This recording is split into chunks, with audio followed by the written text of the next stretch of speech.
Lieutenant Commander Scott Goosens.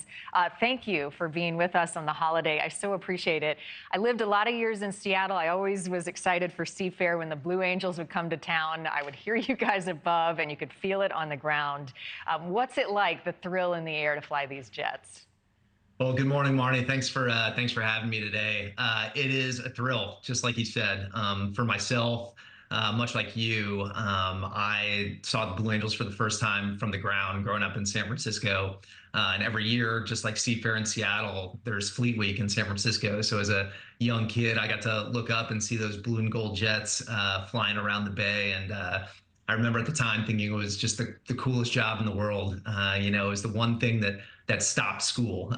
They'd start flying around on Thursdays and Fridays while we'd be in class, and the teachers knew they had no chance of keeping our attention on them, so they'd let us go out and watch. And I thought one day, how incredible would it be to fly a plane like that? And never thinking the Blue Angels would be something that would end up happening to me. But when I was fortunate enough to be able to apply for that job and then get selected, it was really a dream come true, and just exhilarating flying, but even more so just getting to interact on a daily basis with the people in that organization. You just won't find a finer group of human beings really anywhere who are so motivated and dedicated to the mission of the team. It's just incredible to see from the ground. I can't imagine the type of training that you all have to go through to do this in the sky, the maneuvering. Talk about the camaraderie, the respect that you have for one another as you train to do what you do.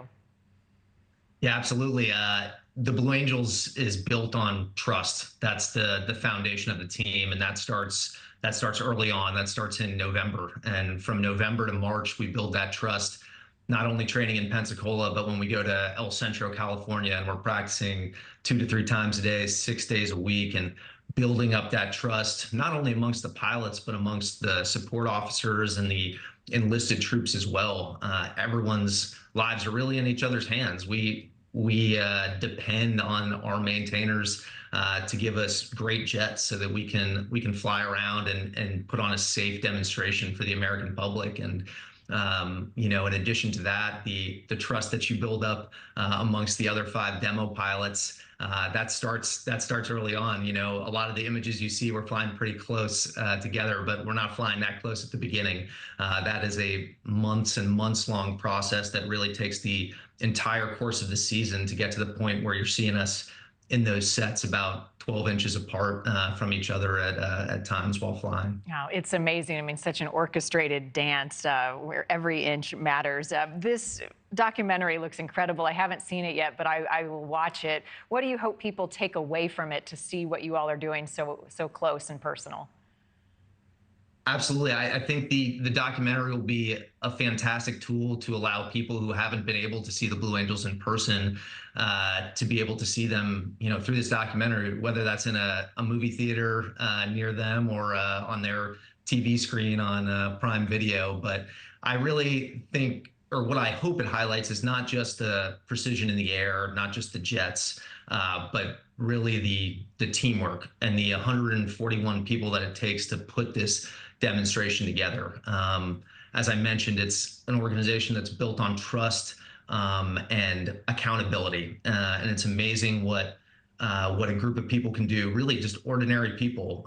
These are all people from the Fleet, Navy, and Marine Corps who apply to be on this team and get selected. And when they're able to put team ahead of self and all strive towards a common goal, it's pretty amazing what humans can accomplish when they do that and have that mindset. And I think the Blue Angels is an incredible example of that, and something that hopefully that seeps into daily life all throughout America. And I just feel so fortunate to have been a small part of this organization. Well, it's had a big impact on me. Thank you, Lieutenant Commander Scott Goosens, for your service, for this special opportunity to talk to you on Memorial Day, a childhood dream come true. It's been a pleasure, and I just always think when I hear you guys above, I look up and you're already gone, but I look forward to it every year. Thank you, and enjoy the rest of the holiday. Thank you for watching. Go to NewsNationNow.com to find NewsNation on your television provider. And don't forget to click the red subscribe button below to get more of NewsNation's fact-driven, unbiased coverage.